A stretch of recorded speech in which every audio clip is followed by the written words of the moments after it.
Ora, viva, muito boa tarde, seja bem-vindo a mais uma edição do Espaço Despertar Debate. Hoje é terça-feira, como tem sido habitual, a esta hora entramos em sua casa para levar até si três temas que têm o interesse social e também que serão analisados aqui pelo meu painel de luz. Como tem sido habitual, vou já saudar o meu painel de luz, ou melhor, antes vou anunciar aqui os três pontos que serão analisados hoje. O primeiro tem que ver com os 48 anos da independência nacional. Teremos aqui uma análise deste percurso do país até hoje, neste caso por parte dos meus painelistas. E segundo, vamos olhar para essa questão que tem que ver com os ataques, saques e roubo, neste caso a viajantes moçambicanos, quando deslocam-se à África do Sul. Parece que esta situação tende a persistir.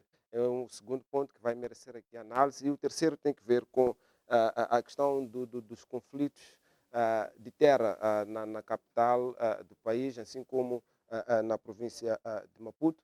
E o presidente da idilidade da capital diz que há antigos dirigentes envolvidos em situações de conflito de terra. São esses pontos que vão merecer aqui análise do meu painel de luz, mas também a sua atenção aí do outro lado de casa. Como tem sido de praxe, vou já saudar os meus convidados. Começo por ti, deputado Muxanga, boa tarde, bem-vindo e é oportuno também para deixar ficar o seu ponto prévio para hoje.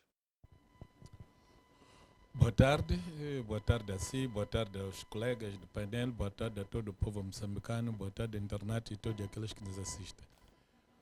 Primeiro quero agradecer a Deus pela proteção em vida e apresentar sentimentos de pesar a todos aqueles que choram pela partida precoce dos seus entes queridos, como é o caso do Antônio Assane Coelho, que perdeu a vida na última noite em Gaza. Quero rogar a Deus para que acolha a alma dele e endereço um forte abraço à sua esposa Felicidade, o bis e mais familiares.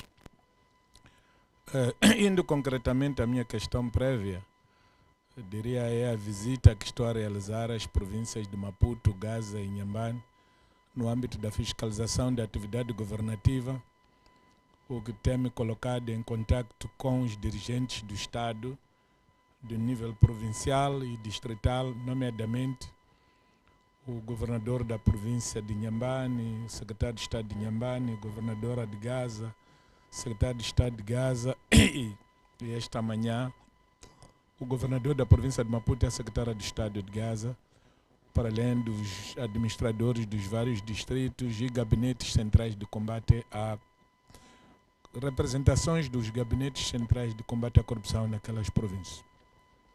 A minha questão que eu quero trazer aqui é o que está a ser os gabinetes centrais de combate à corrupção, a revolução que esses gabinetes estão a trazer para o funcionário público.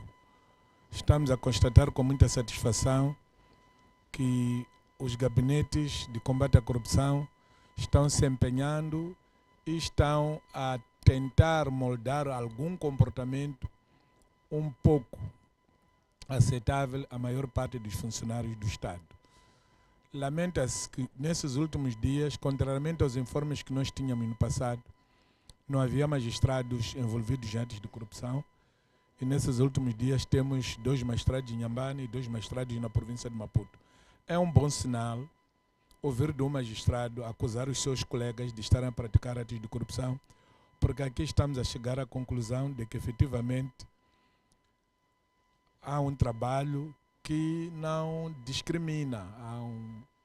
Contudo, continuamos preocupados com o estado em que se encontra a nossa Polícia de Investigação Criminal, o Serviço de Investigação Criminal, que é a CERNIC, que nós consideramos que é a trindade deste poder judiciário, tribunais, procuradoria e a própria investigação criminal. Gostaríamos de deixar claro que o Conselho Superior da Magistratura Judicial e do Ministério Público tende a assumir que CERNIC é um instrumento muito importante, onde se fala da trindade, há Pai, Filho e Espírito Santo.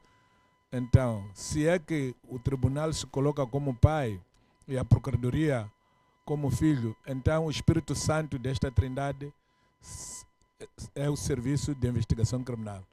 Portanto, há que criar todas as condições necessárias para que os quadros que trabalham na investigação criminal se sintam valorizados, para que tenham meios de circulação e que tenham locais de trabalho condignos e que tenham locais de residência como diretores também que são e chefes dos vários setores. Portanto, é esta alerta que eu gostaria de fazer a todas as entidades ligadas a esta trindade da justiça e ao governo no seu todo. Muito obrigado. Obrigado, deputado. Sigo consigo, Ilustre Camilo. Boa tarde, bem-vindo e oportuno também para deixar ficar o ponto prévio. Muito boa tarde e obrigado. Boa tarde, caros colegas do painel. Boa tarde, os telespectadores que nos acompanham de diversas formas, seja da televisão ou seja de canais, outros tipos de canais. Portanto, hoje tenho como 3 pontos prévios. O primeiro era para falar da independência nacional que se comemorou no passado dia 25, não é? Que é resultado de um esforço de vários jovens que decidiram libertar o país. E é isto que nós temos, a independência nacional, apesar dos problemas que a gente tem, mas a independência é uma conquista. E depois falar também da função pública que comemorou mais um ano. É uma luta, é uma batalha, e é isto que temos que travar o dia a dia. E o terceiro ponto é falar do que os muçulmanos vão comemorar amanhã, que é o Idul Adha, que é o resultado da peregrinação que se faz à cidade santa Meca, e depois a festa do sacrifício, e desejar a todos os moçambicanos um feliz Eid. Muito obrigado. Sigo consigo, Samsudino, boa tarde e também oportuno para deixar ficar o ponto prévio para hoje. Muito boa tarde. Em primeiro lugar, gostaria de cumprimentar a todos os telespectadores da Strong Life TV. Em seguida, cumprimentar aqui os colegas que estão presentes para mais um dia a debatermos aquilo que são assuntos pertinentes da nossa sociedade. Não deixar de saudar assim o nosso moderador, agradecer a Deus pela vida e pela proteção que tem nos dado a cada dia. Eu tenho como ponto prévio, na verdade, eu vou seguir naquilo que é o diapasão do colega Muxanga aqui, falando da corrupção no Estado moçambicano. Nós sabemos que isso tem sido um problema e também tem sido uma marca na construção de vários estados africanos, a questão da corrupção. E tem sido um meio que é usado por várias individualidades para poder manter o seu poder. E em algumas instâncias, nós encontramos que a corrupção tem sido outra forma para a prestação de alguns serviços públicos, mas isso tem danos muito maior dentro da nossa sociedade. Falo isso por causa dos acidentes que têm acontecido, principalmente na Estrada Nacional número 1.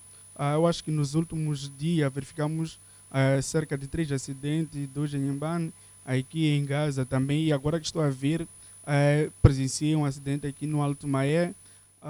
Isso às vezes tem resultado daquilo que é o fator quer dizer, da corrupção. Nós sabemos o que tem acontecido nas escolas de condução para adquirir-se a carta de condução.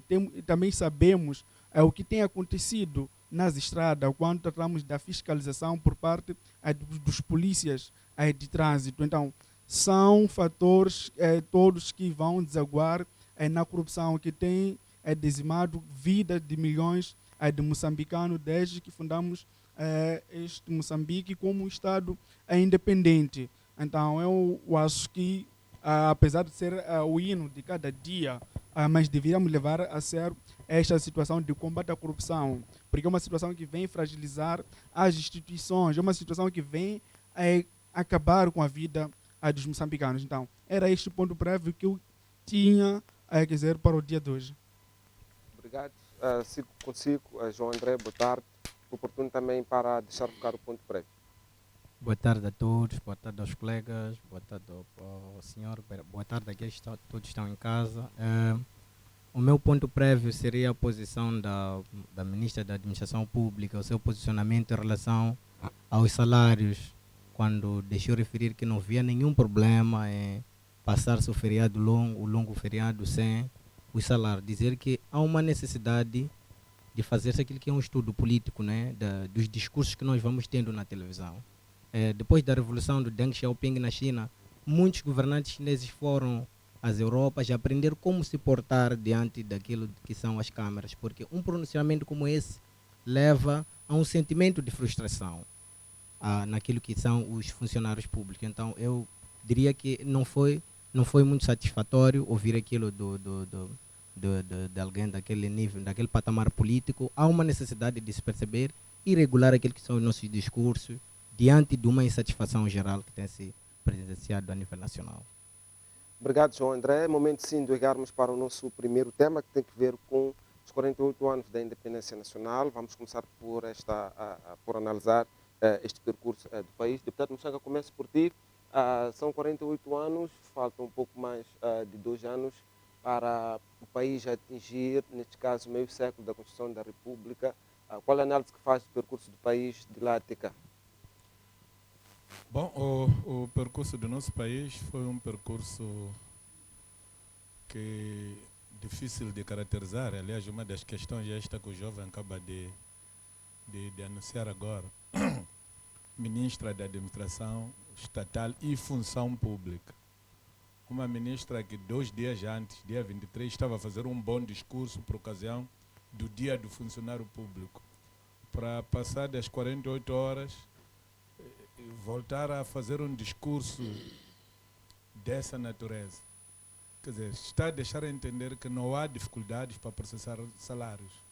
Só não quis pagar as pessoas porque para ela não faz diferença. Que as pessoas passem o dia do funcionário público e o dia da independência sem ter os seus vencimentos. E acredito que até os muçulmanos também vão passar o Eid sem os seus vencimentos, porque não há ninguém que se interessa deles. É grave.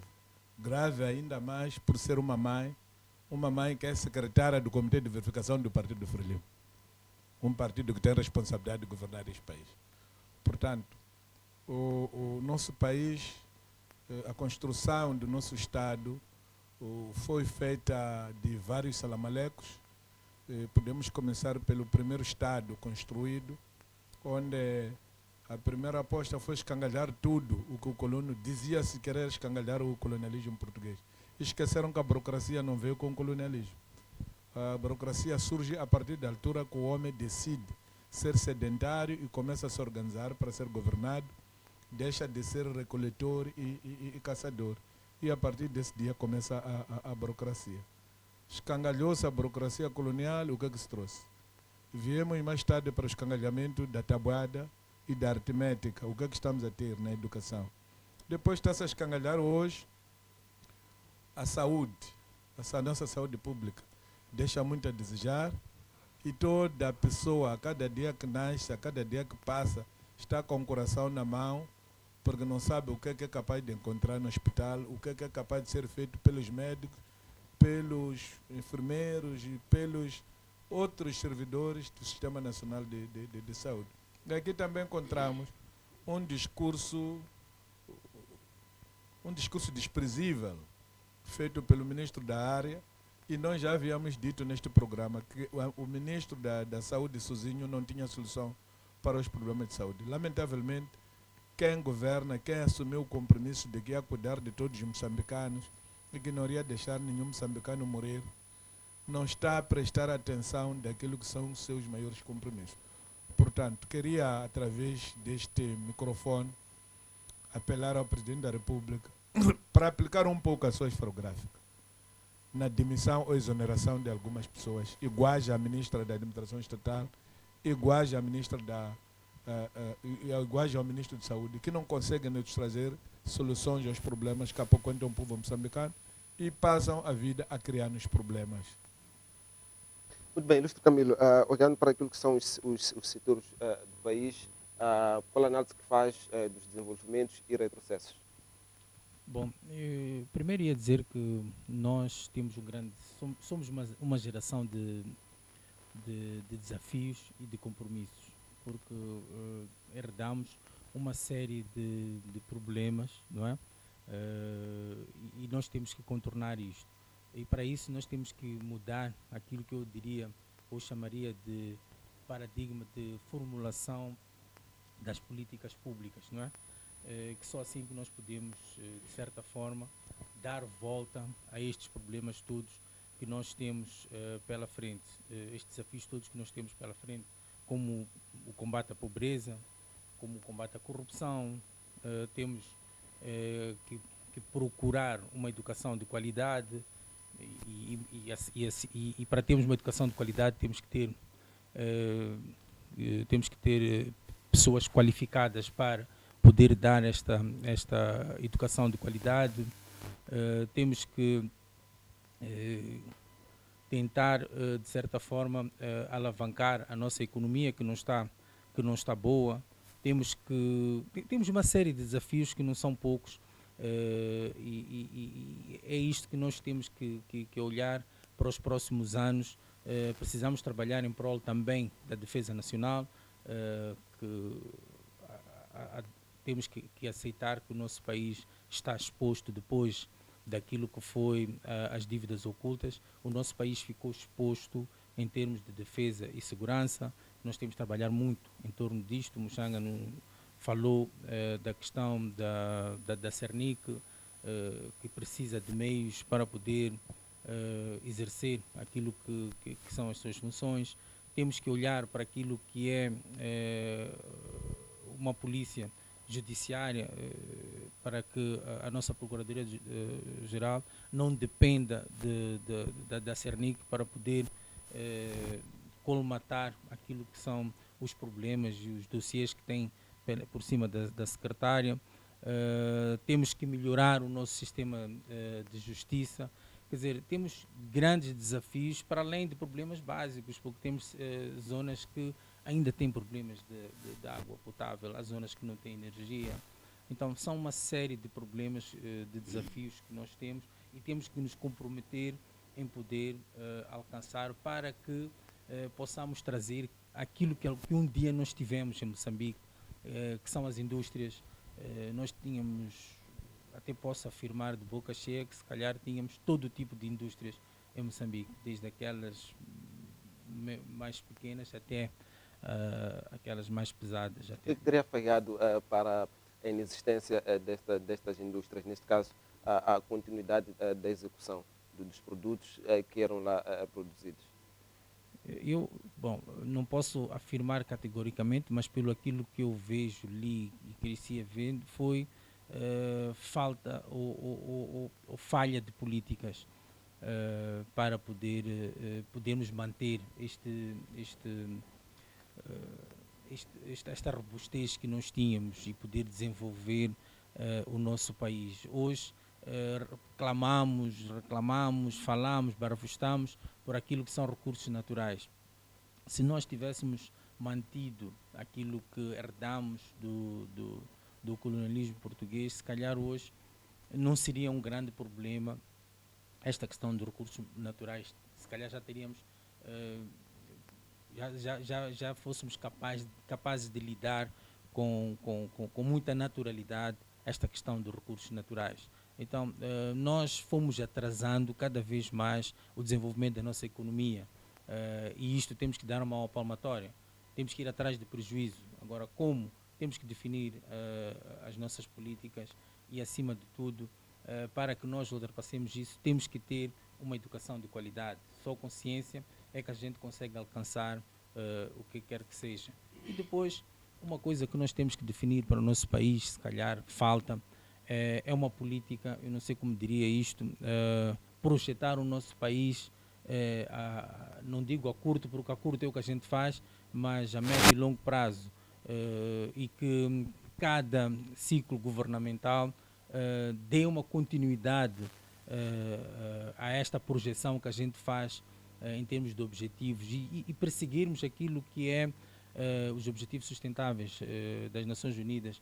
Também faz parte para podermos alavancar e desenvolver o país de Moçambique que a gente pretende. Muito obrigado, Samsudine. A análise dos 48 anos do país, vamos olhar todos os pontos, todos os setores que compõem o país. Sobretudo, é importante olhar também para aquilo que são os pontos frágeis durante este tempo. Vou pedir à produção, enquanto o Samsudin vai debruçando, peço que coloquem as imagens na tela.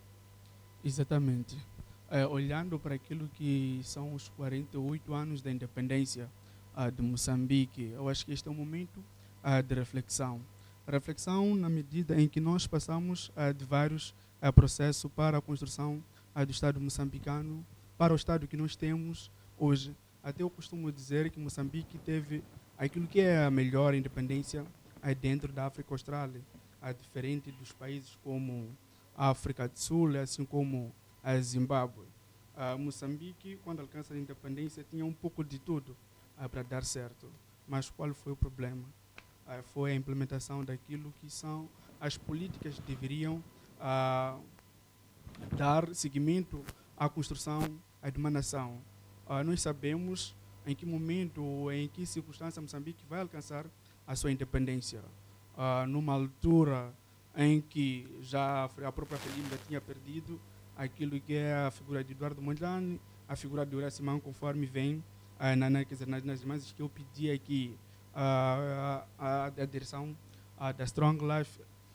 E também temos um momento a seguir, que é a guerra civil. Nós sabemos o porquê, qual é a razão da guerra civil em Moçambique.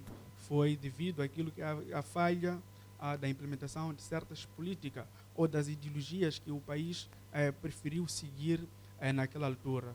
Como toda ação tem a sua reação, nós tivemos este momento aqui e também tivemos uma altura nesta mesmo da construção do Estado, momento ligado à negação daquilo que era a participação dos outros grupos do ponto de vista político. Nós sabemos o tipo de Estado que havia sido construído, um Estado totalitário, diferente daquilo que eram os ideais do Eduardo Mondlane, que tinha outras aspirações do ponto de vista político. É uma das coisas que, do ponto de vista de história, não tem se dado muito quer dizer, enfoque, mas nos dias de hoje há uma tentativa de se resgatar, quer dizer, por parte dos acadêmicos, insiste que se busque Mondlane para a construção daquilo que é o Estado moçambicano hoje. É a razão que estamos a discutir a questão ligada à descentralização, do ponto de vista de governação ou da administração do próprio Estado moçambicano. Então, isto pode ser um retrocesso, atendendo, considerando que na própria construção da Frelimo já havia indivíduos que pensavam no Moçambique com poder do ponto de vista, quer dizer, com exercício de poder do ponto de vista local, mas com o desenrolar da guerra foi se apagando esses vestígios, não se seguiu por este caminho. Então, nos dias de hoje, o que tem acontecido naquilo que é a independência de Moçambique, eu diria que é um retrocesso. Tivemos alguns ganhos na Primeira República, temos outros ganhos na Segunda República, mas há uma certa dificuldade em consolidar todos os ganhos que nós fomos acolhendo ao longo do processo. Então eu trago umas imagens que eu trago ali, às vezes, uma das imagens é da Joana Simeão, outra imagem é de Urias Simango. Isso para mostrar aos moçambicanos que a independência custou muito, custou a vida de muitos moçambicanos, custou a sangue quer dizer, de moçambicanos. Então é uma coisa que não deve se brincar com ela, então não deve aqui se propagar aqueles discursos inofensivos, não se olhar para aquilo que são os problemas do povo quando estamos a tratar da independência de Moçambique. Não se gerir aquilo que é a coisa pública da maneira, quer dizer, mais fiável, não se atender àquilo que são interesses da população. Nós sabemos o quão é muito perigoso numa nação não atender os interesses da juventude. Podemos olhar para aquilo que é a luta de libertação em Moçambique. A luta de libertação foi desenvolvida pelos jovens. Podemos olhar para a guerra civil em Moçambique. A guerra civil foi desenvolvida pelos jovens em Moçambique, que achavam que as políticas que haviam sido adotadas com a construção do Estado não estavam adequadas para aquilo que era a conjuntura que Moçambique deveria enquadrar naquela altura da proclamação de Moçambique, porque numa altura em que inibiu-se que serão muitas liberdades. Então, estamos nós no estado moçambicano, em que a maior parte dos jovens estão formados, há problema de emprego, há estes problemas, mesmo aqueles que estão empregados, há estes problemas relacionados com os salários. Então, isso é muito perigoso numa nação. Nós não devemos hipotecar aquilo que é a independência quer dizer, de Moçambique, devido a essas falhas que vêm sendo cometidas pelos os nossos governantes. Mas o principal foco aqui deve ser a questão da administração, a questão da descentralização do poder. Nós sabemos o que isso deve significar dentro de uma sociedade. Muito obrigado, Samsudine. João André, a sua análise? Primeiro dizer que o primeiro sucesso foi a independência política que Moçambique ganhou desde 74, né? Porque 75 é a declaração oficial. Esse foi um arranque muito importante para o nosso país, não é? Houve lá políticas contraditórias que levaram aquilo que é a guerra civil, não é? Até hoje há problemas internos. Todavia, eu vejo o Estado moçambicano, eu diria que o presidente Machel morreu com seus princípios. E parece-me que daqueles que restaram, nada aproveitaram daquilo que eram os seus ensinamentos. Não corrupção, não nepotismo, mas depois da morte do presidente Machel, o que nós estamos a perceber hoje em dia é tudo o contrário àquilo que eram políticas, não é? Do presidente Machel. Olhando para o primeiro aspecto, Moçambique era um país industrializado. Na década 80, Moçambique, na década 80 e 90, Moçambique exportava aquilo que é o pneu para a África do Sul, para Malau, para a Tanzânia. Mas depois daquilo que é a guerra civil, hoje em dia não temos nenhuma indústria. Matola era uma região industrial. Hoje em dia, para quem vai para Matola, percebe que aquilo está tudo falido. Houve Mabore, houve extinção de Mabore, Testes, Tudor, várias outras indústrias que foram sendo esmagadas pelo sistema capitalista, que eu não nego, não me recuso ao sistema capitalista, mas é necessário haver limites para a imposição de uma dada ideologia, não é? Olhando para o segundo aspecto, Moçambique passou dos países, passou para o ranking dos países mais corruptos, com maior índice de criminalidade. A sociedade internacional ela pode vir, numa dada altura, referir que Moçambique está nos rankings a economia moçambicana está a desenvolver. Mas vamos supor, na década de 80, o PIB nacional tinha 21% daquilo que é a indústria nacional. Hoje em dia tem 7%. É retrocesso total. A luta dos Estados é industrializar-se. A luta do nosso Estado é aniquilar aquilo que é a indústria nacional. É muito perigoso. Por isso, viemos essas situações de maior importação. Muita gente está a morrer, a tentar sair daqui para África do Sul por causa dessas políticas. O segundo aspecto é criminalidade e narcotráfico. Entidades estatais de cargos políticos muito elevados estão a ser acusados a nível internacional de fazerem parte de grupos de narcotráfico e tráfico de órgãos. É muito perigoso para um Estado moçambicano admitir esse tipo de situação em que um governante está a ser acusado a nível externo, porque a nível interno pode-se dizer que não, está-se a dizer porque é da oposição. Mas a nível externo é uma análise feita, estudada da situação e nos traz aquilo que é a realidade.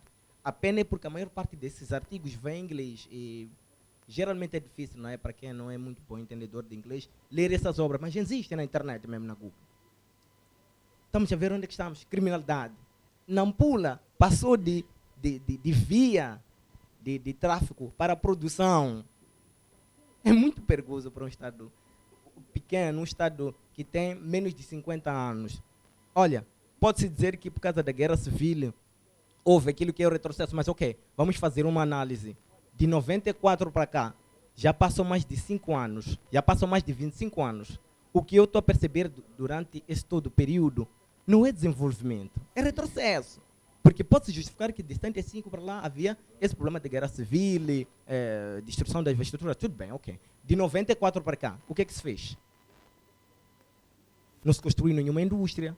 Nós somos importadores de tudo quanto é artigo. É muito perigoso para o Estado. E nós não temos essa mão na consciência. Questão de petróleo e gás, isso já existia há muito tempo. Agora descobrimos, queremos explorar a maior parcela, mas como é que nós vamos explorar com uma entidade que não está interessada naquilo que é desenvolvimento interno? Porque quem está interessado no desenvolvimento interno não teria deixado ser extinto aquilo que é A indústria nascente dentro do país moçambicano. Nós éramos exportadores de pneu para a África do Sul. Hoje em dia, estamos a gastar mais de 317 milhões de dólares para importar pneus a nível nacional. Não é? Então, há uma necessidade de se fazer uma interpretação holística. O país está de mal ao pior. Quando se fala de número de escola, não é o número de escola que interessa, não é o número do hospital que interessa. É a qualidade do professor, é a qualidade do médico. Hoje em dia a pessoa tem medo de ir ao hospital. O aluno que você lhe deu aulas não conseguia tirar 10, é enfermeira, é médico. Por isso esquece algodão dentro de alguém. Esquece tesoura. Olha, que disparidade é essa? Em que circunstância você estudou para esquecer tesoura dentro do organismo humano? É necessário fazermos uma análise profunda. A sociedade no seu todo tem que entrar dentro do processo.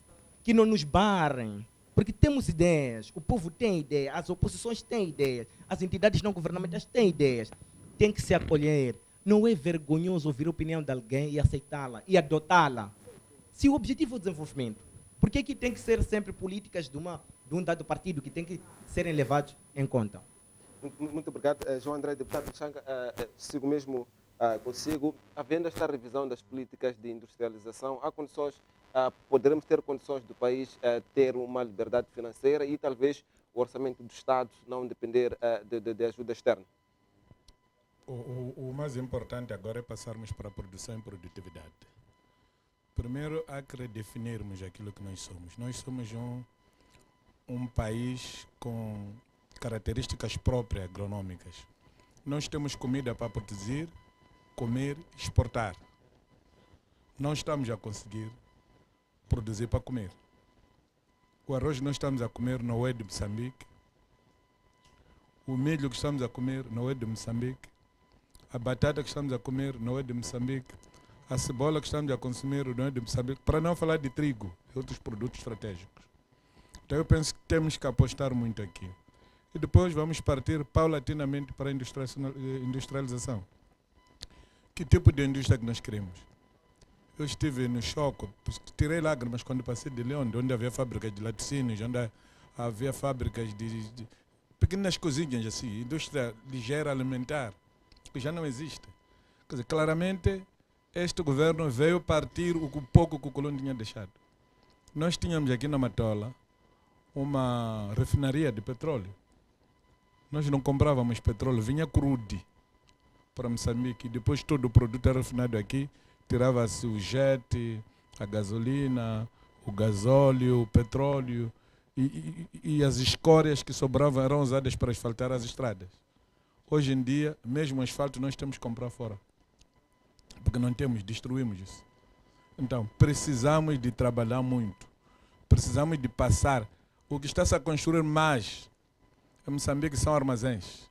Não sei se já viu. Tudo o que está-se a construir é mais armazém do que coisa que transforme alguma coisa.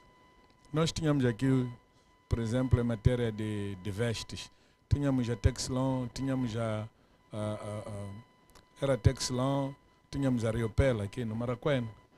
Em matéria de descasque do arroz, podíamos começar em Matutuine, tínhamos a Rosícola de Matutuine, tínhamos uma fábrica de descasque do arroz aqui na Baixa, mais uma na Palmeiras. Só em Gaza tínhamos 2 fábricas de descasque do arroz no Choco, nomeadamente na cidade de Choco, em Conhane. Tínhamos uma fábrica mais grande que estava no Chibuto, tínhamos uma no Xaxai, tínhamos outra na Palmeira. Estou a vir de lá, nenhuma delas está a descascar. O que é que você está a fazer? O que é que você está a fazer? Carne, incluindo carne de suíno. Nós tínhamos aqui a Bom Suíno, tínhamos os família Almeida, que eram famosos por abastecerem-nos carne de suíno. Não há nenhuma... A única coisa que nós estamos a conseguir, dizem que estamos a conseguir, não sei até quando é que isso corresponde à verdade, é a produção de frango. Dizem que temos frango nacional. Ainda não avaliei se isso corresponde à verdade ou não. Mas, efetivamente, não estamos paupérrimos. Só nós não importamos mandioca porque os países da região não produzem mandioca. Mas se existisse um país que produz mandioca, até mandioca havíamos de importar. Portanto, precisamos de marcar passos galopantes. Se a Ucrânia está como está hoje, é porque consegue produzir para comer e exportar. A Rússia, apesar das sanções, consegue produzir e exportar. A Índia consegue produzir e exportar. Vietnã consegue produzir e exportar. A África do Sul resistiu contra o apartheid porque conseguia produzir e exportar. A China já nem digo. Então nós temos que criar condições para alimentarmos o nosso povo. Enquanto não conseguirmos isso, nada é feito. Muito bem, Ilustre Camilo, olhando para aquilo que são as políticas estabelecidas pelo partido no poder, neste caso o Partido Frelimo, até que ponto estas políticas são servidoras para aquilo que são os anseios do povo? Eu acho que neste momento nós temos que deixar de praticar a política política econômica, se assim dizer, de fornecimento de serviços, não é? Temos que partir para aquilo que é a industrialização, indústrias de processamento, porque se nós olharmos para o nosso Moçambique, nós temos produção em Moçambique. Discordo um pouco aquilo que estava a falar aqui o deputado Muxanga, em que nós não temos indústria de descasque do arroz. Temos. Está-se a trazer. Eu comprei arroz no Chocwe, foi descascado ali no Chocwe e estou a consumir em casa. Mas o que eu quero dizer é que para aquilo que se produz ao longo do país, vamos para a Niassa, temos feijão lá, vamos descendo. Então nós temos que partir para aquilo que é a indústria de processamento, seja de produtos agrícolas até de frutas. Temos muita gente a produzir fruta, citrinos, bananas. Então nós temos que olhar para o nosso país e voltar. Por exemplo, agora fiquei satisfeito quando se volta a falar da indústria de caju. Nós fomos um país com um potencial enorme na questão do caju, e essa indústria dava emprego a milhares de pessoas. Então hoje, quando se volta a falar da indústria de caju, eu fico satisfeito. E temos que olhar para aqueles todos que o deputado Muxanga falava aqui dos armazéns e não sei quê. Muita gente ficou com armazéns que um dia foram indústrias, quer dizer, ficaram com infraestruturas que um dia foram indústrias. E há muitas infraestruturas que estão abandonadas, até que já nem estão a fazer aquilo que deviam fazer na altura em que se dispuseram-se a ficar com essas infraestruturas. Então o Estado, o governo, tem que levar aquilo que tem que levar à letra aquilo que são as políticas adotadas. Quem não está a fazer o uso daquilo que requereu, que se reverta para o Estado. Mas a maior parte dessas indústrias estão paralisadas. Exatamente. É isso que eu estou a tentar dizer. Então, o Estado tem que ter uma mão dura. Tem que ser... vamos lá deixar de ser brandos, camaradismos, amizades, apadrinhamentos, e vamos ser duros. Se não formos duros, certeza absoluta que vamos continuar a navegar nestas águas sem nenhum norte. E não é isto que a gente quer. Nós queremos que este Moçambique desenvolva e cresça. E nós próprios que estamos deste lado temos que nos capacitar, temos que nos dotar de ciência para poder conseguir progredir com aquilo que são os desafios do mundo. Também o que peca em nós é isso, é que ficamos à espera que as coisas aconteçam, para irmos atrás do prejuízo. Não nos capacitamos para enfrentar aquilo que são os desafios que o nosso país enfrenta. A título de exemplo, hoje estamos a ser aqui assolados com indústrias internacionais de ponta, com esta nova descoberta do oil and gas, e não temos pessoas capazes de poder estar dentro destas indústrias. E se quiserem concordar comigo ou não, mas eu vou dar um exemplo só pequeno. Se nós olharmos, por exemplo, para quem fez tecnologias de informação, né? Os ITs, não tem enquadramento nessas indústrias como sénior. Vamos ver, até um soldador, não digo que esta profissão seja de desprezar, mas digo que nós temos muita gente porque nós já tivemos uma indústria siderúrgica aqui, Então não faz sentido que não tenhamos soldadores capazes de poder estar à altura dessas indústrias que estão a entrar aqui. Nós não temos capacidade, a nível de médias empresas, de poder entrar em concursos nesta questão do conteúdo local, porque não temos capacidade, não temos certificação internacional para poder. Então nós não nos capacitamos para os desafios que este Moçambique tem. Mas até Então, aqui, isto Ilustre Camilo, até aqui a pergunta que eu faço, olhando para esses atrasos, a quem deve-se atribuir a culpa? Eu parto do princípio a nós mesmos. Nós somos parte de culpa disto, nós próprios.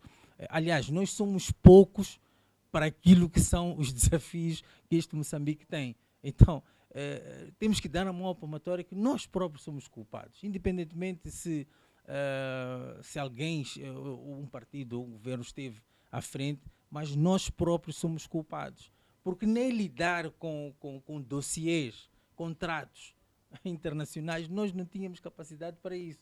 Todos os escritórios de advogados aqui tinham que entrar a fazer parcerias com escritórios internacionais. Quer dizer, é isso que estamos a tentar dizer.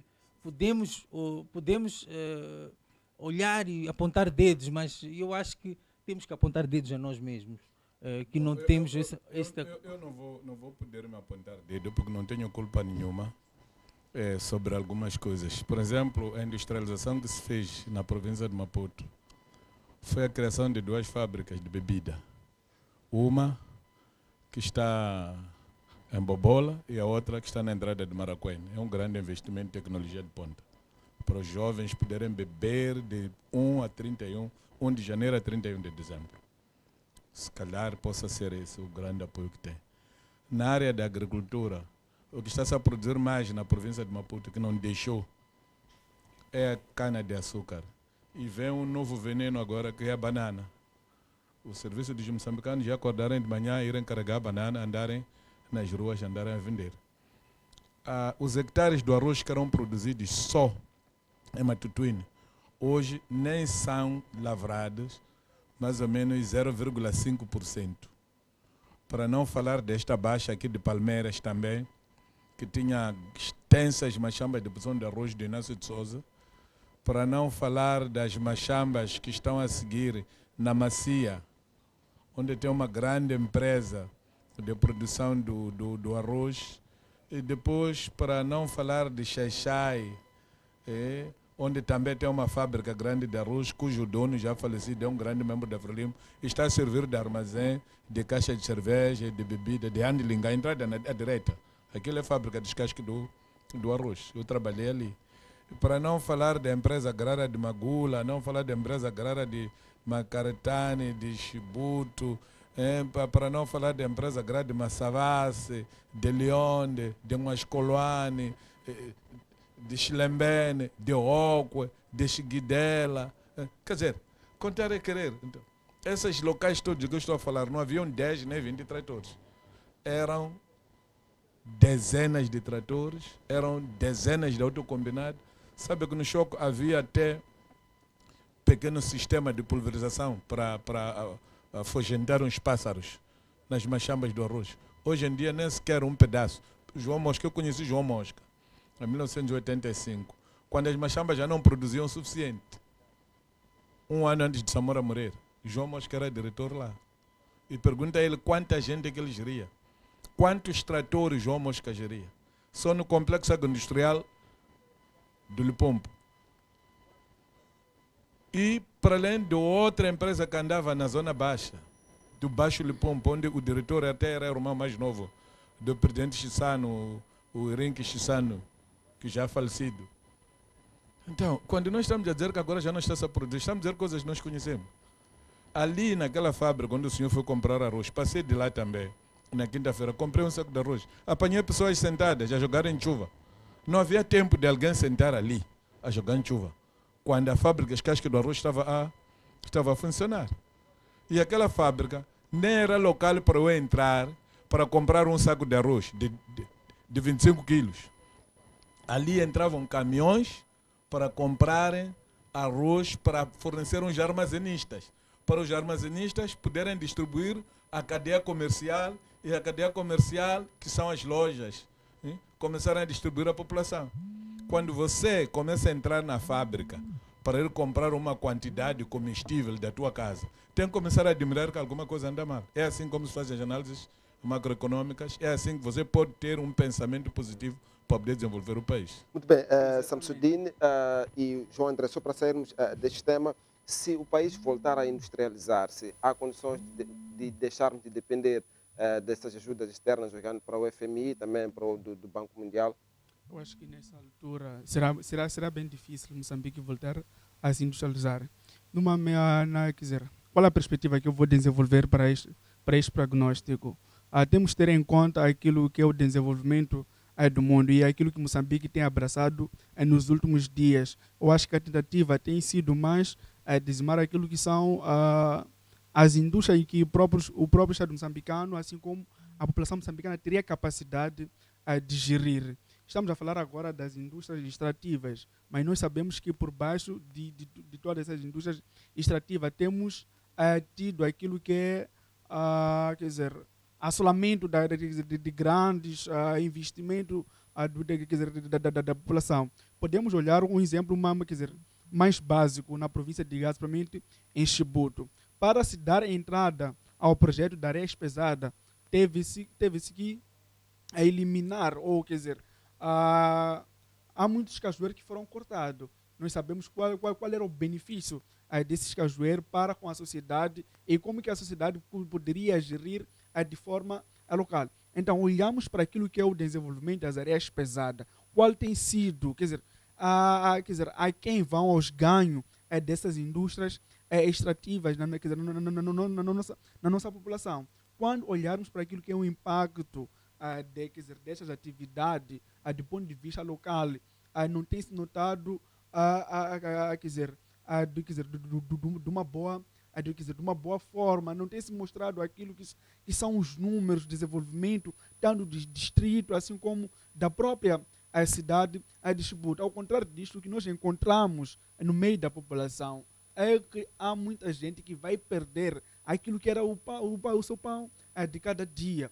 E a outra coisa que eu poderia aproveitar em todo este panorama, as políticas públicas que os governos moçambicanos implementaram com a proclamação da independência, eu acho que foram elas mesmo que destruíram aquilo que era o desenvolvimento econômico de Moçambique. Começando mesmo pelo presidente Samora Machel, quando toma as posições que ele veio a tomar como um líder, assim como o próprio governo da Frelimo naquela altura. Tiveram que impedir com que a Rodésia usasse os portos de Moçambique. Nós sabemos que aquilo era cerca de 13% para aquilo que era o orçamento do Estado moçambicano.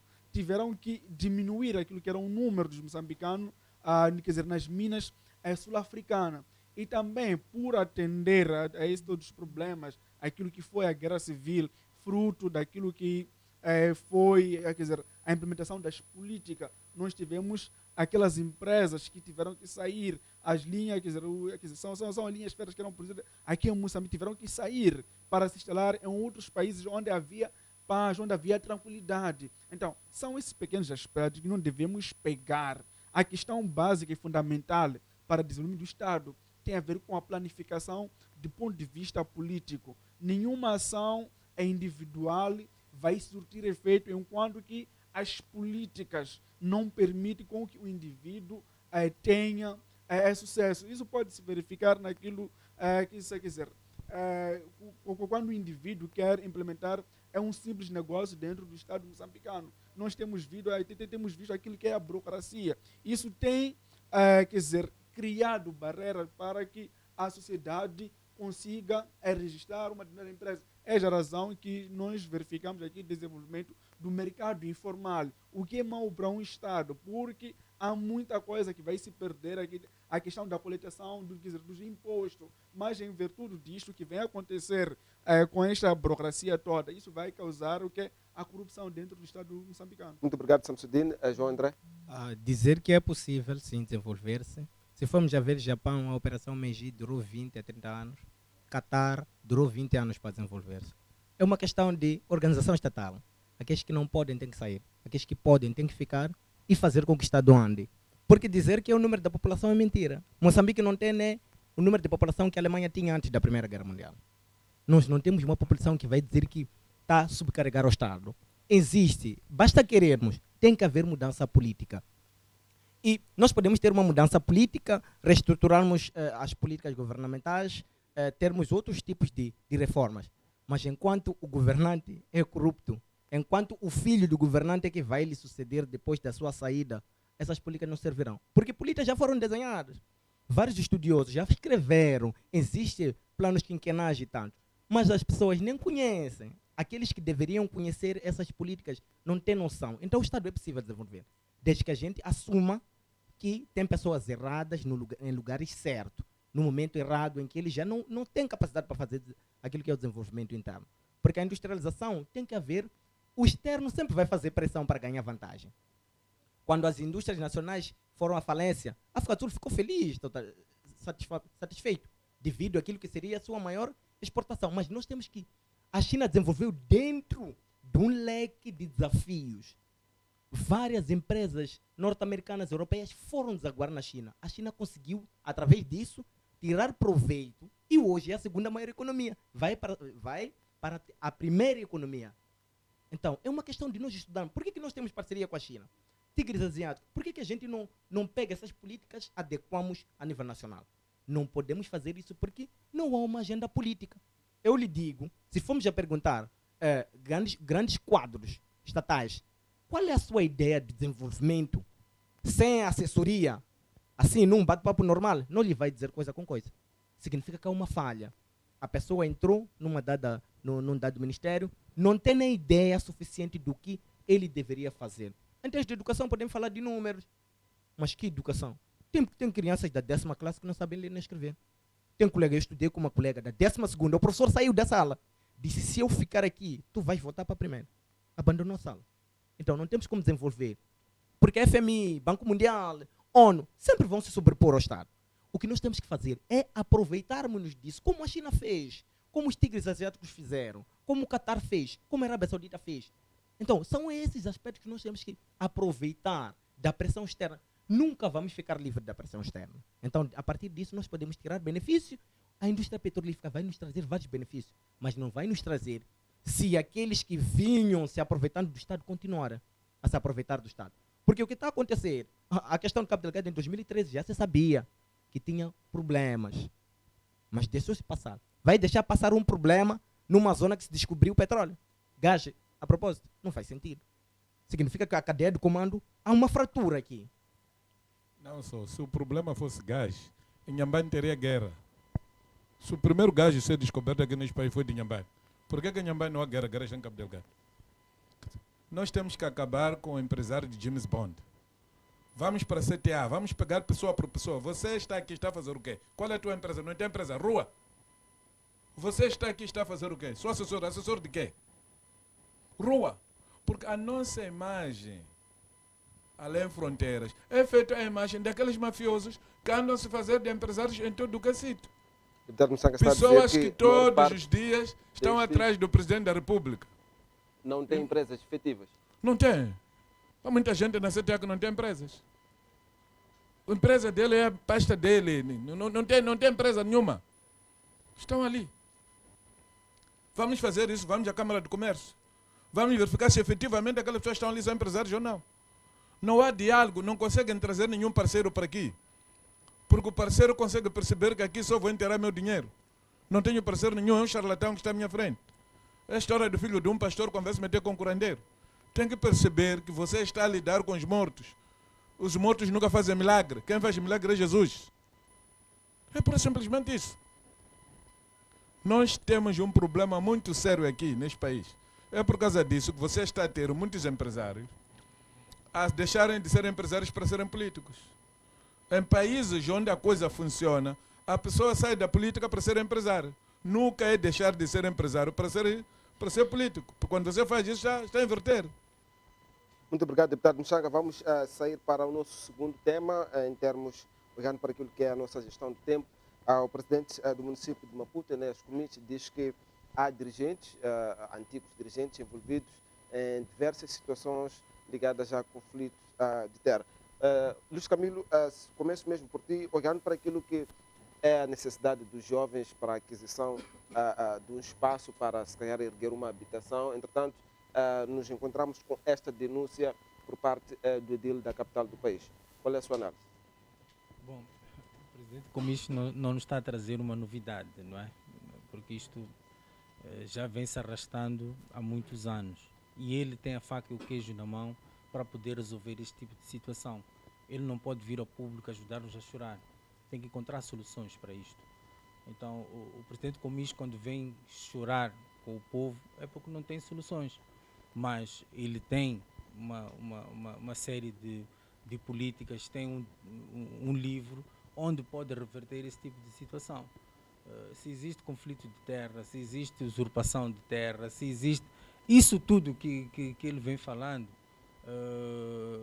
e principalmente sobre as queixas que o município está a ter lá dentro, eu até fico preocupado porque existe uma figura dentro do município que é provedor do município, que recebe esse tipo de queixas. Então, o provedor do município, para mim, não tinha que ser subordinado ao presidente do município. Por exemplo, devia estar subordinado, por exemplo, à Assembleia Municipal, não é? E não ao presidente do município, porque senão ele não tem ferramentas para poder lutar contra isto. É um jogador, é um árbitro jogador ao mesmo tempo, não é? Então, para mim, neste momento, o presidente do município, em vez de vir chorar com aqueles os lesados, etc., tem que efetivamente olhar para as ferramentas que ele tem para combater isto. E não podemos ter medo. Eu falei aqui que nós temos que deixar de ter medo daquele que nos governa, não é? Se atropelou uma lei, existem ferramentas para poder ir atrás disso. Nós não podemos ter medo.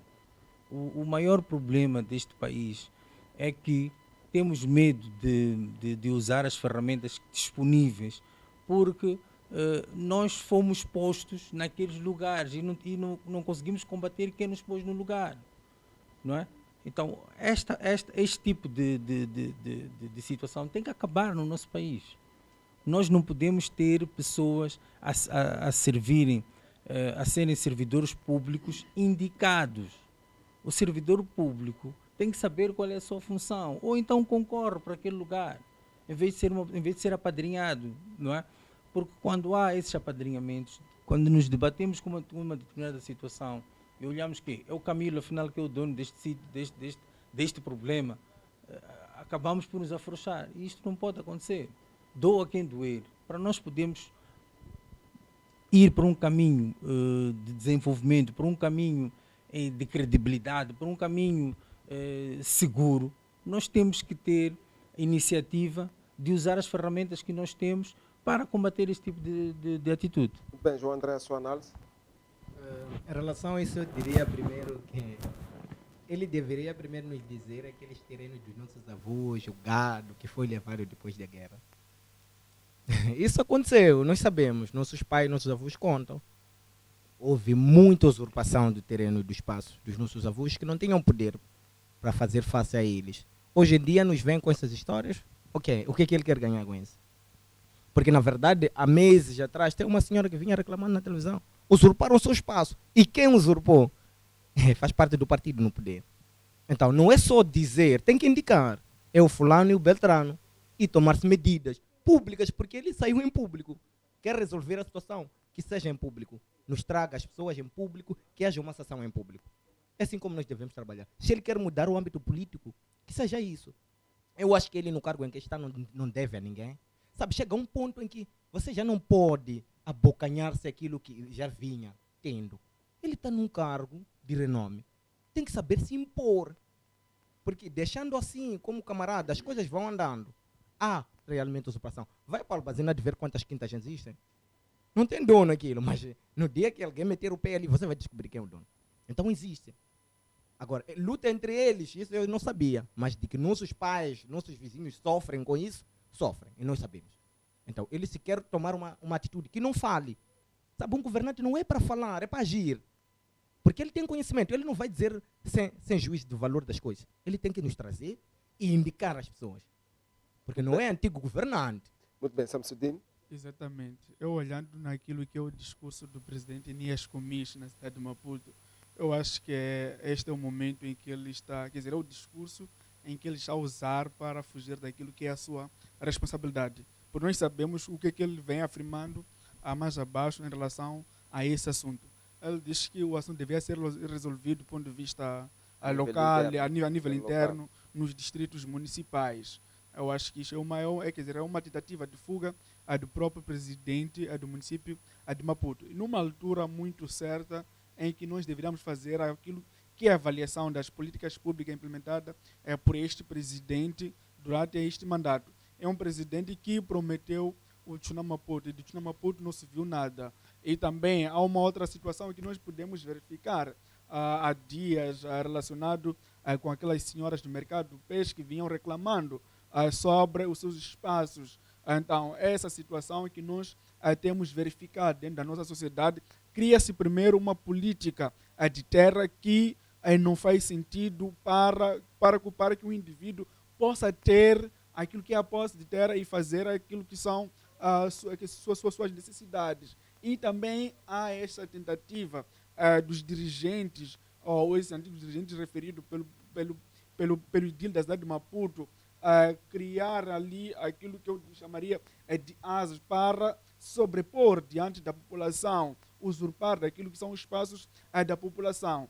Eu acho que nós estamos a retardar naquilo que é o desenvolvimento do ponto de vista da autarquia na cidade de Maputo. O presidente Nias Comis, nesta altura, não tem razão perante esse discurso que ele proferiu diante a população do distrito municipal, Camavota. Então ele não poderia ter saído ao público afirmar essas coisas e dizer que o responsável do problema desde aquela altura não devia ser ele, tinha que ser os locais. Então isso não se faz.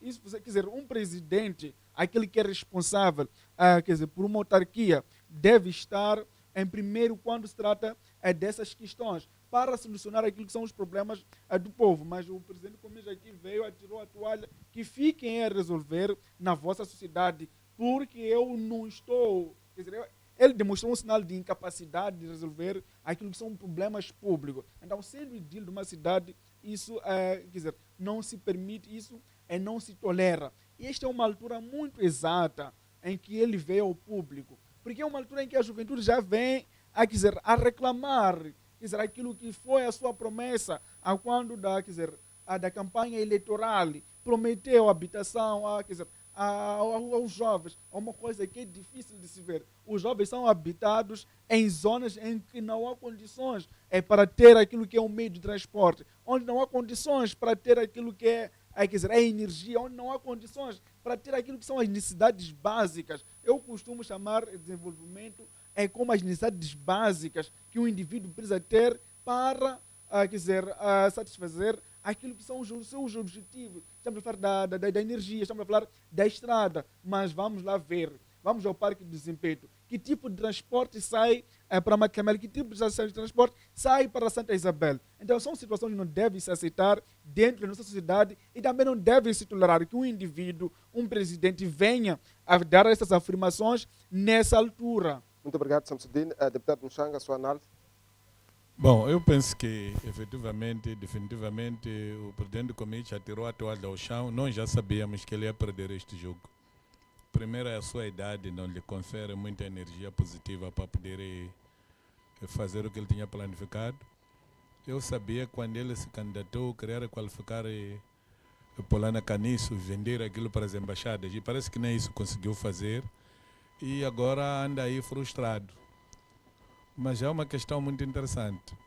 Se você for a ver a postura municipal da cidade de Maputo, diz que cabe única e exclusivamente ao presidente do Conselho Municipal de Maputo atribuir terrenos em todo o território do município. Então, não há outra entidade aqui responsável por atribuir doates senão ele. Então, essas pessoas que ocuparam terrenos dos outros, quando ocuparam, ele estava onde? Bom, vai dizer que foi naquele tempo que ele tinha saído, tinha entrado o Simango. Mas esse manga era subordinado de quem? Porque desde que eu conheci o Comite, sempre fui membro da Comissão Política da Frelimo. Então a Frelimo não tinha capacidade de fiscalizar os seus. O que é isto? O que é que estamos a fazer? Então, há uma brincadeira. Isto é brincar de patrão. Está a ver aquela brincadeira que andava entre a MCL e a Vodacom? Patrão, é patrão. Patrão, é brincar. Brincar com o povo, brincar por enganar o povo. Que o senhor Inês Comite venha ao público dizer não conseguiu.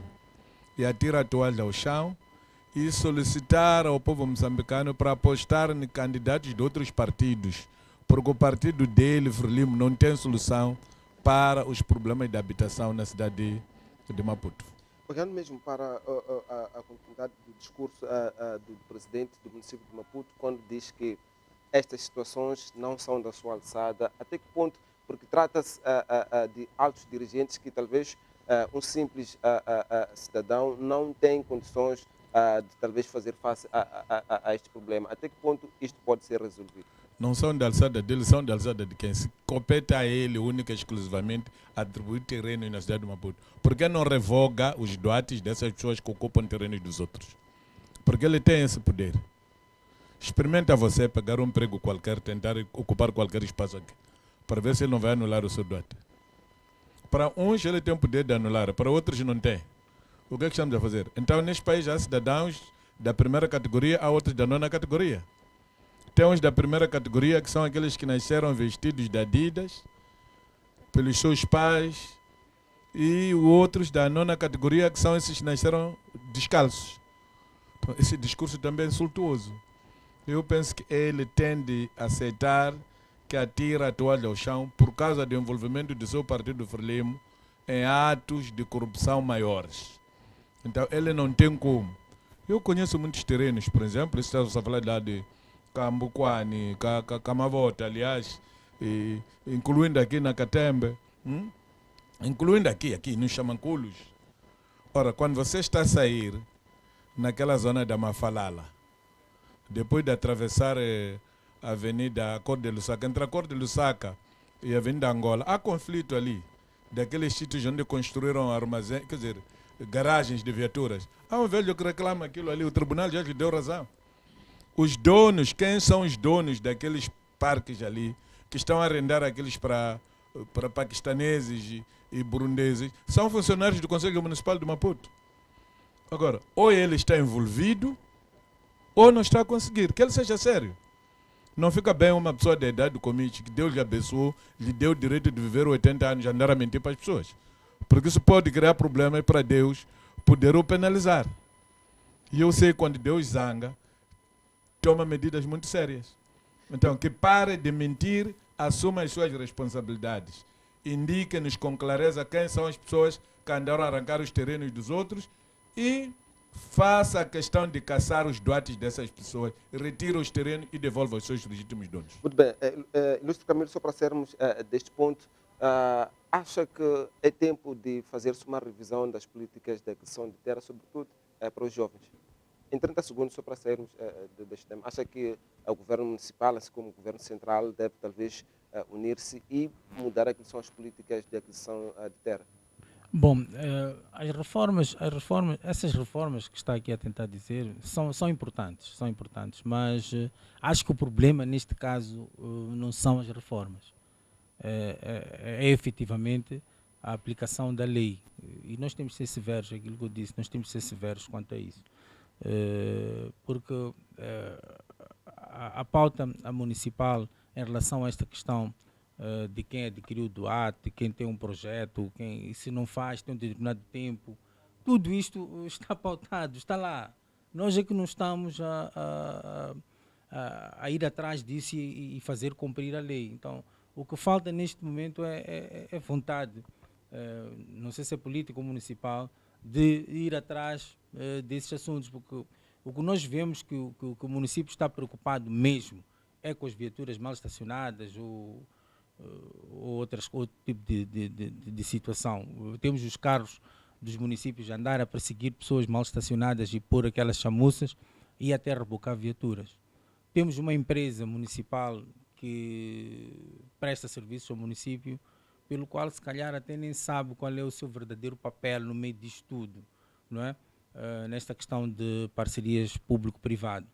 Então, o município deve deixar de olhar para essas questões marginais e ir para questões de fundo. Aquilo que mete dinheiro no município, o que é?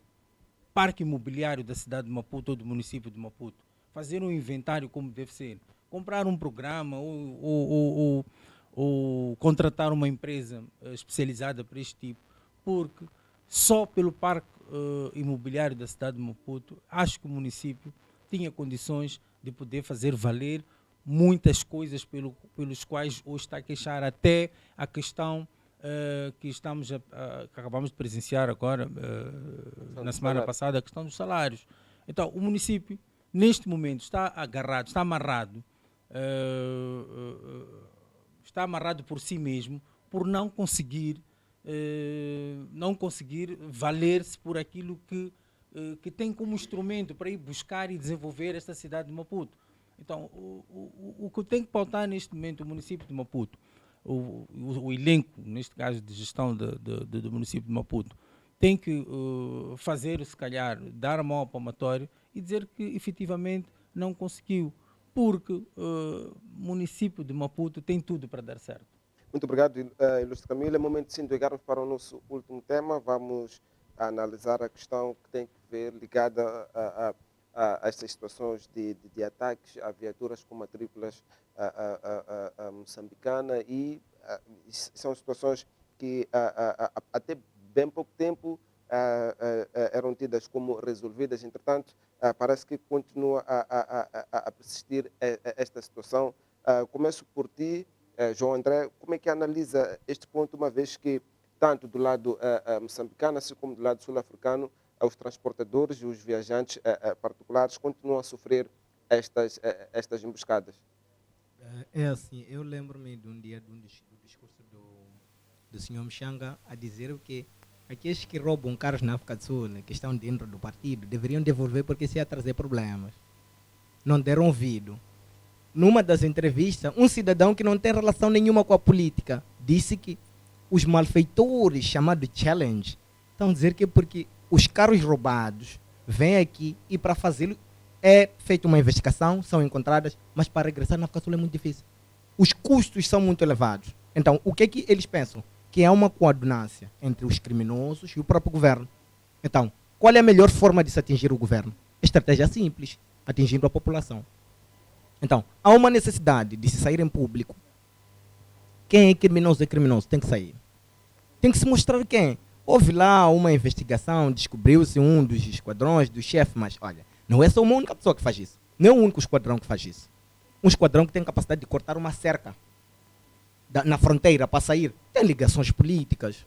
Um cidadão comum não tem capacidade de fazer isso. Então, esses crimes pode ser retaliação. O Estado tem várias maneiras de responder, de forma formal e da forma informal. Pode-se ver que o Estado sul-africano, não sei se é verdade, está a reprimir essas ações, porque o Estado moçambicano não quer tomar dianteira da situação. E o segundo fator aqui, para resolver essa situação, não pode ser uma delegação que vai para lá ter com os camaradas da luta de libertação.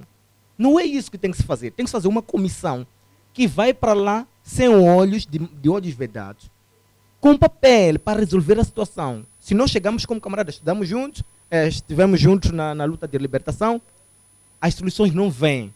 Porque os Estados africanos têm essa tendência de recherchar aquilo que é o problema. E o que está acontecendo?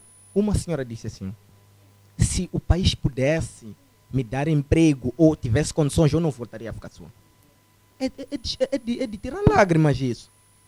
Alguém, uma muquerista que foi morta, avisava os filhos que um dia não voltaria a casa. Quer dizer, alguém vai ficar com noção de que pode não voltar. Por quê? Porque está-se a roubar carro e o Estado está a coadunar com esse tipo de ações. Não é só a nível externo, a nível da África do Sul. Mesmo aqui, quando rebocam o teu carro, para recuperar é um problema, sério. Um dia só para se recuperar o carro. Então, esses carros que andam em Gaza, de onde é que vem? Por que a gente não toma dianteira? Estamos a coadunar com criminosos dessa categoria de carros. E que carros? Não pode. O Estado tem que tomar dianteira, porque isso pode criar uma convulsão. Não é? Hoje são os transportadores moçambicanos. Imagine se o moçambicano faz isso. como é que estarão as relações? Tendo o âmbito de que estamos no âmbito dessa DEC, em que a tentativa é de criar um mercado comum. Como que nós vamos criar um mercado comum com fissuras como essas? Porque ninguém esquece que meu irmão foi morto na África do Sul. Ninguém esquece que minha mãe foi morta na África do Sul. Independentemente das políticas, dos apertos de mão dos governantes, temos que processar essa informação, porque o recurso humano é muito difícil, porque gira em torno de sentimentos. Não se esquece facilmente esse tipo de situação. Muito obrigado, João André. Ilustre Camilo, transportadores, assim como particulares, queixam-se, reclamam esta vista grossa por parte do governo moçambicano, que não está a conseguir estabelecer aquilo que é segurança efetiva neste percurso para a África do Sul. A pergunta é o que o governo pode fazer no território, se não partir para esta questão de cooperação e irmos atrás daquilo que é diplomacia. Isto é um problema social na África do Sul, que nós já falamos aqui neste programa, desta questão das revoltas dos sul-africanos. Nós temos que olhar para questões sociais na África do Sul, que são muito profundas e que não foram resolvidas. E hoje os resultados são estes. Esta questão da perseguição, não só de moçambicanos, mas como qualquer outro estrangeiro na África do Sul. O povo sul-africano ainda não se desapropriou psicologicamente daquilo que sofreu ao longo dos anos, nesta questão da segregação racial, e a sua luta foi muito grande e esse povo sofreu muito. Hoje em dia, antes foi uma questão de perseguição, de segregação racial de branco para o negro. Hoje estamos a ver que depois foi do negro para o branco e hoje estamos a ver que agora é o negro de negro para negro. Então é que eles ainda não conseguiram se libertar deste sofrimento e hoje culpam qualquer pessoa daquilo que acontece na África do Sul. Os índices exagerados de desemprego, a economia sul-africana baixou drasticamente, uma série de coisas que está acontecendo na África do Sul, em que hoje qualquer pessoa que esteja lá e que não seja sul-africana seja culpado desse tipo de situação. Não faz sentido. Eu dizer que vamos parar com a imigração é complicado, porque os povos, desde aquilo que é a história, desde os primórdios anos da história, a gente já ouve falar da migração. Então não podemos proibir que as pessoas migrem, que as pessoas vão à busca de melhor qualidade de vida. O que tem que acontecer neste momento é o governo sul-africano olhar para a situação interna do seu país e tentar resolver. Claro que a diplomacia moçambicana tem que ir atrás das coisas, mas pouco tem a fazer dentro do território sul-africano, senão ir atrás das instituições e do governo sul-africano para poder defender aqueles que são os seus compatriotas. Então, muito obrigado, Ilustre Camilo. Estamos mesmo a tentar olhar aqui para o nosso relógio. Samsudin. Exatamente. De uma forma mais breve, eu diria que os meus dois colegas que me antecederam têm razão. O André trouxe uma perspectiva diplomática e o colega Camilo também trouxe uma perspectiva histórica. Mas as duas perspectivas devem ser, aquilo ali formulado, devem ser unidas para termos um consenso em relação a este problema. Nós temos este problema relacionado com o fraco desenvolvimento de Moçambique e a migração. E nos últimos dias temos verificado aquilo que é a insuficiência do posto de emprego na África do Sul, o que tem desenvolvido o índice de criminalidade. E muitas das vezes são apontados aqui moçambicanos nesta onda, quer dizer, relacionada com roubos e mais mal. E também existe essa questão ligada à história do apartheid, que os sul-africanos ainda não conseguiram resolver do ponto de vista social. Mas existe aquilo que é a cooperação de Moçambique e África do Sul. É aquilo que tem sido, o plano, de domínio para com os dois governos. Temos o governo da Frelimo, temos o governo do ANC. Nós sabemos quais são as relações históricas desses dois partidos.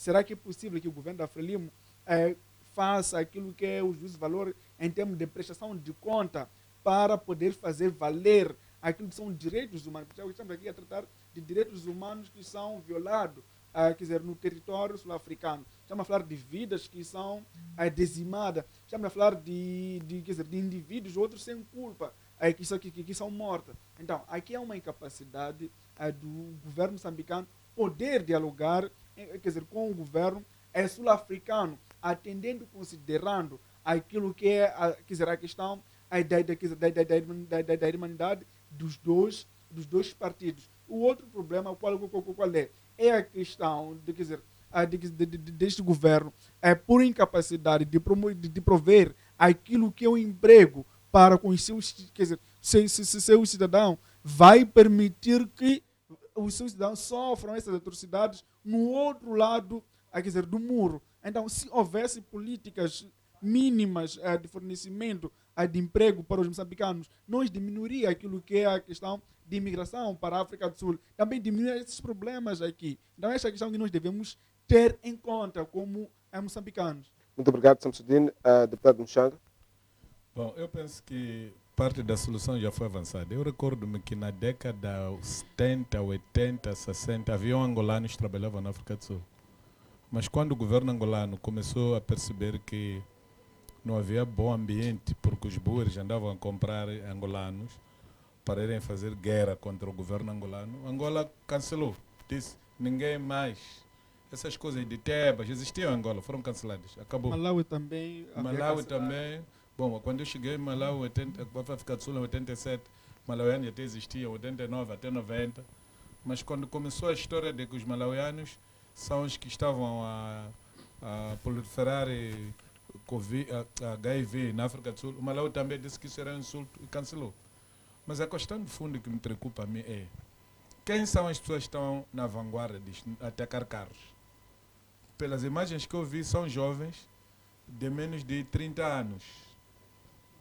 Agora, onde é que esses jovens aprenderam árduo apartheid? Porque em 1994 houve as primeiras eleições.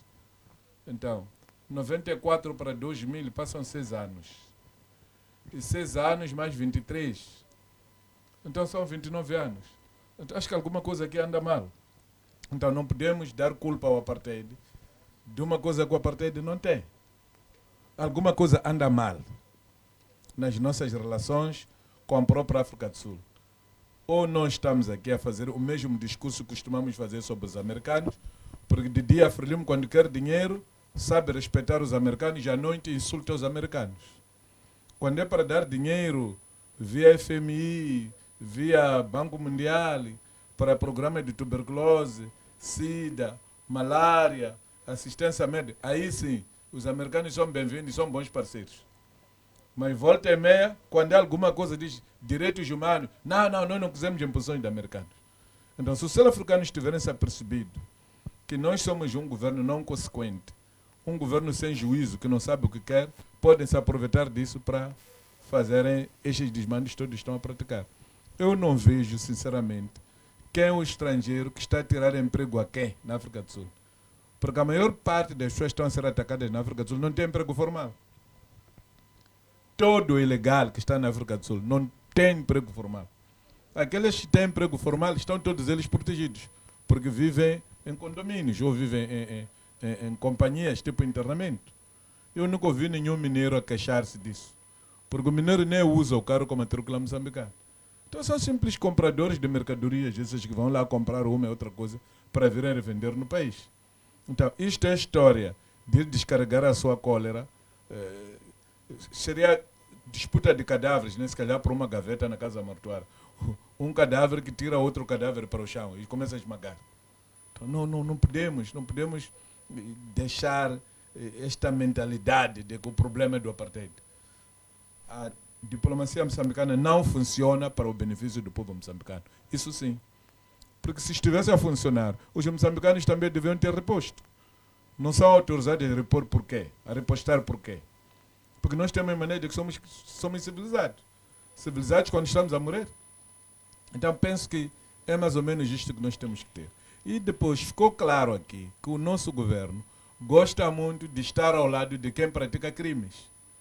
É a razão pela qual nós estamos a arrastar este processo, que põe na desgraça o Manuel Chang. Estamos a arrastar esses processos. Desses ladrões que vão para África do Sul, vão roubar viatura. Desses aldrabões todos que andam aqui a fazer de charlatões. E são pessoas protegidas. Então, o que é que estamos a fazer? Com que prestígio nós podemos dar nossa cara e sermos respeitáveis? Há uma máxima que diz, faça-se respeitar para eu poder te respeitar. Se você não consegue se fazer respeitar, ninguém vai te respeitar. Muito obrigado, deputado Mochango, obrigado, Ilustre Camilo, obrigado, Samsudine, João André, obrigado. Assim, caro telespectador e internauta, gratos pela atenção dispensada. Saímos com promessas de voltar próxima terça-feira, à mesma hora. Tchau, tchau. Até a próxima.